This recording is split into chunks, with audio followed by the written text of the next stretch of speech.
Welcome to my brand new YouTube channel and my first card making video. I'm so happy you're here. If you haven't watched my introductory video, please do so and learn more about me and my crafting journey. I'm going to share 3 cards I made using the Simon Says Stamp March 2023 card kit. This is a great kit full of beautiful materials to make gorgeous spring cards. I'm starting out with 3 pieces of Bristol Smooth cardstock cut slightly smaller than a standard 5.5 by 4.25 inch note card. I also have a circle mask cut out of some Simon Says Stamp masking paper. We're going to use that as part of our ink blending technique that we do. I'm going to take one of our background pieces. I'm going to take the outer layer of our mask and I'm going to temporarily adhere it down on my mat. I don't want to peel the backing off of that masking paper just yet because that's not actually the part that I want to mask. What we want to do is we want to mask off the center circle so that we can do some ink blending around it and protect the circle without getting any ink into the center of it. So I'm going to carefully position that inside of that cutout circle using the outer layer mask as a guide. And you can see it takes me just a couple of minutes to get it right where I want it to be. And that's okay. It's important that you take your time and do this step because if you don't, you could end up with ink that you don't want in the center of your circle. So I'm going to press that down, and I'm going to peel away that outer layer and set it aside. We'll use that again later in our next step of our video. Now I'm going to come in and we're going to do some ink blending. We're going to do this pink and purple and orange blend first. I'm going to use my Dome Foam blenders and I'm going to come in with Carved Pumpkin, Dusty Concord, and Picked Raspberry as my springtime colors for this first background. Starting first with a Carved Pumpkin. Now ink blending is something that just takes some practice. I like to use the Bristol Smooth cardstock when I'm doing a lot of ink blending, when I'm doing a whole panel of ink blending. I just think it works very well and I think it's very forgiving with the ink and it provides a smoother blend. If you're new to ink blending, I would encourage you to start off with Distress Oxide inks. They are inks that are very forgiving and they just blend beautifully. There are lots of videos out there by people who are far better at it than me that can tell you exactly why they're the best inks and why they're the ones that are the most forgiving that you should start with. Going in now with some Picked Raspberry, and I'm just going to go ahead and speed up this part of the video where I'm just laying down the color. Really, you just kind of go back and forth and blend all your colors. There are a whole lot of right ways to do it and a whole lot of wrong ways to do it. I just kind of blend and reblend and go over until I end up with the result that I like. You can either make it a fun experience or a frustrating experience. So I finally go over with a little more Picked Raspberry, finish up with some Dusty Concord, turn it, finish it off with some more Carved Pumpkin. And then when I get a result that I finally am satisfied with, I'm going to take it and I'm going to peel off that center mask in the middle so that now we have this beautiful, perfect white, unmarred circle. Set that off to the side and we'll move on to our next card.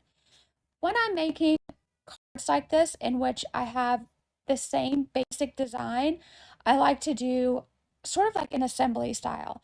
I'll do all of my ink blending and then all of my stamping and then all of my embossing or whatever it might be and go about it that way. So for this card, I chose again to lay down that center circle and the mask in the middle. I'm going to start out with some black soot Distress Oxide ink. I'm going to ink up my little pad here. And I'm just going to go around the outer edge and make basically like a black frame around it. laying down that color all along the side, down around the bottom, just taking my time, going around the bottom edge there and up against the top. And believe it or not, the black soot ink took a lot longer to do than I thought it would. It didn't lay down quite as dark as I had wanted. So I'm gonna go ahead here and speed it up a little bit. I went in with some Lucky Clover around on the inside of that black frame and around the circle. I'm just using a piece of scratch paper there to keep my fingerprints off of the back of the card. And now some Evergreen Bow. Evergreen Bow is not an ink that I have in Distress Oxide. I just have it in the regular. It was a little hard to blend using the two different types of ink. So I ended up not using a whole lot of that one. Went back over with some more black soot on the outside.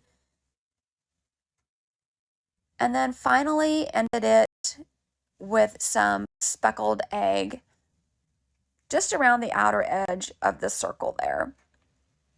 Once again, get a result that I was satisfied with. And then I peeled off our center circle, and there's our beautiful white circle in the middle. And now for our final background. Coming in again and laying down that outer mask temporarily so that I can place in a new circle mask in the center. I did use 3 different circle masks for each card so that I didn't transfer any of the ink that I might have had on the other from the other backgrounds that we did. So that's important. I should have said that at the very beginning. You actually want 3 separate masks for each background that you do. I'm going to come in with some Tattered Rose and make a pretty little frame. Start at the top, and I'm going to come pretty much all the way down to the bottom of the card. Just moving it along here. All the way down. This is going to be a pretty sort of antique brown frame that we're going to work on here. And again, just going to speed it up here in just a second. And I'm going to come in with some tea dye. Find a little more Tattered Rose. Got ahead of myself there, sorry. A little more Tattered Rose. And then, now here we go. We're going to speed it up a bit. Coming in with that tea dye. Again, tea dye was an ink that I don't have as an oxide ink. I only have it as a distress ink. So I didn't use too much of that. I just kind of went around that outer edge of the circle. And then finally, for my darkest color, I used Vintage Photo to make a pretty brown frame all around the outside edges. Again, using that scratch paper to just protect my fingers and to keep my fingerprints off of the background so that I don't transfer any ink. Finishing up with another layer down there at the bottom to fill in that white space with some Tattered Rose. Put it all around. Touching up just a few spaces. A little bit more tea dye and a final bit with some Vintage Photo. Once again, I'm going to pick that up, peel off our center circle, and have our nice clean white image or circle in the middle so we can do some stamping. So now we have our 3 backgrounds. I'm going to come in with the big floral heart stamp from the card kit that has the pretty birds in it. And we're going to do some heat embossing. And again, like I said, I'm going to do all of the stamping and heat embossing for each of the images. Prepping the background with an anti-static powder tool. This is important for heat embossing because you want to make sure that none of the loose powder sticks to the back of your card when you're heating it after you stamp your image. Putting my background, my first background, into my Misty tool, using my Brutus Monroe stick and stamp mat to keep it firmly in place, going over just a little bit more with my powder tool just to make sure I don't have any extraneous fingerprints. Laying down my stamp right there in the center, taking my time, getting it just where I want it to be. The stamp was actually just a little bit bigger than the circle. I know that there is a coordinating die coming out soon for that stamp, so be on the lookout for that. Closed my door, picked up the stamp, and take my Versamark and ink up the stamp. Versamark is a great ink pad to use because it's a very sticky, wet ink that allows your embossing powder to stick and heat up beautifully. So I'm going to close the door. Oh, must have been a little fleck there. Close the door and give it a good press down. I have a little tool that helps me make a good impression. It looks like an air hockey little paddle thing, really, but it works great. Close it again. Notice I didn't have quite the impression that I needed, so just making that, just doing that a little bit of a stronger impression there. Bending back my mat here and loosening my background off of there. It's a sticky mat. It's pretty new, so I had to kind of bend the back of it to get the card background off of there. I'm going to come in, I'm going to use the speckled egg distress powder that came in the card kit. And also in the kit were these nifty little heat hand holders, which are great for when you're holding your cardstock while you heat emboss. So I'm going to sprinkle over the embossing powder over my little tray. And that tray is great because then I can just use the end of it to funnel back in the embossing powder. You know, don't waste all of that. And then set off your powder off to the side. I am notorious for not setting my powder off to the side, and then I end up blowing powder everywhere. Come in with my heat gun here, and I'm just going to heat set this embossing powder until it's nice and shiny. I like to heat from the back and the front because I think it helps to not, for the cardstock to not warp. So you just kind of take your time, and again, it's a large image, so it took a couple of seconds for me to get it good and melted. A good tip for embossing is to let your heat gun warm up for a couple of minutes before you use it, and that'll get things going a little bit quicker. So now we have our pretty shiny background. You can kind of see some of that reflection in there. And like I said, I went ahead and did all 3 backgrounds. With the one in the middle, I stamped it in black ink and did clear embossing powder. And then the one on the end with our brown frame, I did white embossing, which will look really pretty with our blue background we're going to make in the center there. So now on to our next step. We're going to take the outer mask that we used earlier, and we're actually going to peel off the backing this time, and we're going to lay it down around our circle. Because this time what we want to do is we want to protect those blended backgrounds, those pretty inked backgrounds we did, and we're going to add some ink into the center of our card over that embossed image. And the great thing about doing that is because we did the heat embossing with that image in the middle, what you're going to see is that we're only going to see the ink behind the image. The embossed part, that raised part, is going to resist that ink.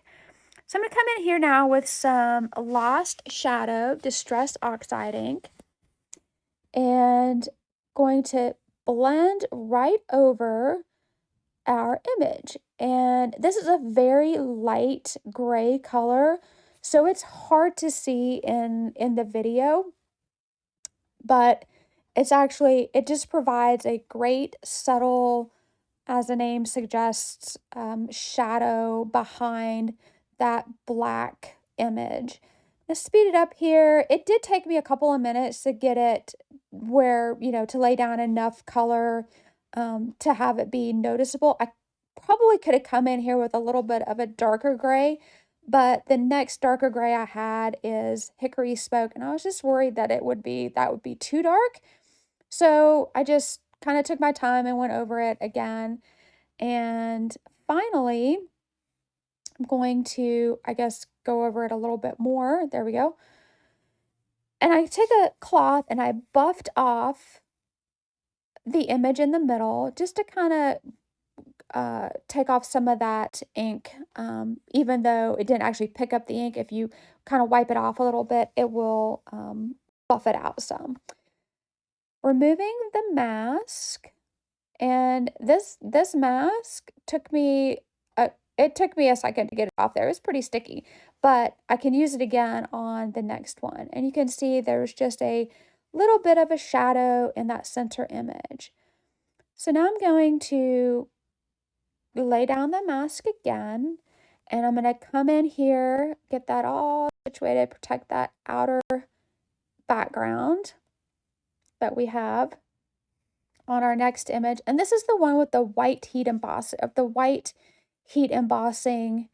in the middle, where you can't really see it because it's white on white. But now when we come in here with our chipped sapphire distress oxide ink, you can see that we will start to sort of barely see a little bit of that image. And remember, those raised areas are not actually going to be inked. They look like they are right now, but when we get done here in just a minute, I'm going to take my cloth and I'm going to wipe over it, and that white embossing powder, as I said, resists all of that ink. So now we have this pretty white image in the middle of our blue background. Just touching up a little bit there at the top, filling in some spaces, buffing it off just one more time. And I'm going to peel off our mask, and we'll have a pretty blue circle inside of our nice, pretty brown frame. Now we have our 3 backgrounds with the ink blending and the heat embossing. I did not do any ink blending in the center circle with the speckled egg and green and black frame. I just really liked the white and the speckled egg embossing powder together. Now I'm going to take and add a little bit of shimmer and a little bit of shine with some perfect pearls and water mixed together. Shout out to Jennifer McGuire for this little handy tip, because it is an amazing way to add just a little bit of shimmer and shine to your backgrounds. I didn't spray a whole lot on there because I didn't use watercolor paper. I just used regular paper, but it was just enough, like I said, to give it a little bit of shine. And also what's great is the Distress Oxide inks react beautifully with the water, and you get a nice shine there. I went ahead and just took a cloth and kind of just sopped up a little bit of the water, and you can really see a little more of that Distress Oxide ink that reacts with the water. You can also set it just a little bit to dry that, or you can leave it overnight. I actually ended up heating it with my heat gun off screen a bit to speed along the process. I don't have enough patience to wait for it to dry overnight, but you can see get a nice little shine there, and you can see the reaction of the ink with the water, the little water spots in there. Get that all dried off, kind of buff off that center. And like I said, at this point, I actually, did heat emboss, or not heat emboss, I'm sorry, excuse me. I did use my heat gun to finish drying them. So now we're on to one of our last steps, which is to add the sentiments. I chose 3 sentiments from the stamp set in the kit. I'm going to lay down the background on my stick and stamp mat again, getting that nice and pushed down there. Sometimes I'll lay my magnet up at the top of my stick and stamp mat just to keep it from moving around inside my MISTI. I'm going to lay down my sentiment, get that lined up right where I want it. And then I think it must have, I think I was afraid it was going to move. I don't know why, but gonna lay down, close my door, and ink up the sentiment. For the first two cards, I'm using Simon Says Stamp Intense Black ink. And I'm gonna push that down, and then I'm gonna come in and do it one more time.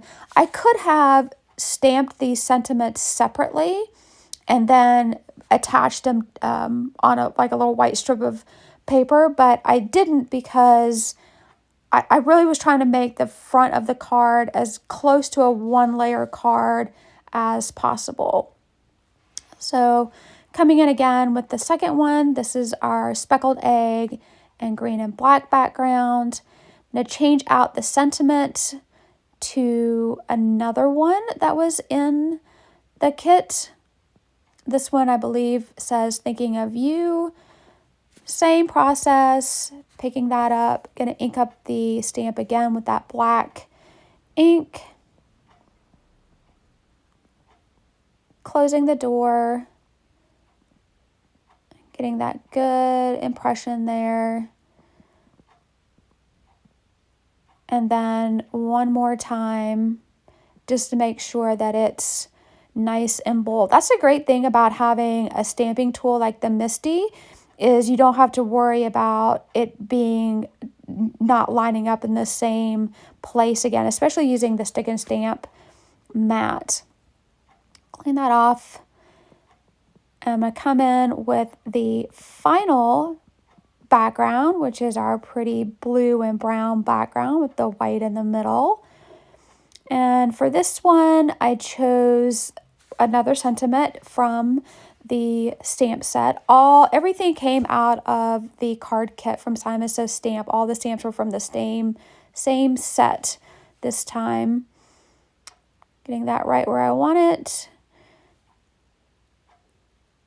Pick that up with my door.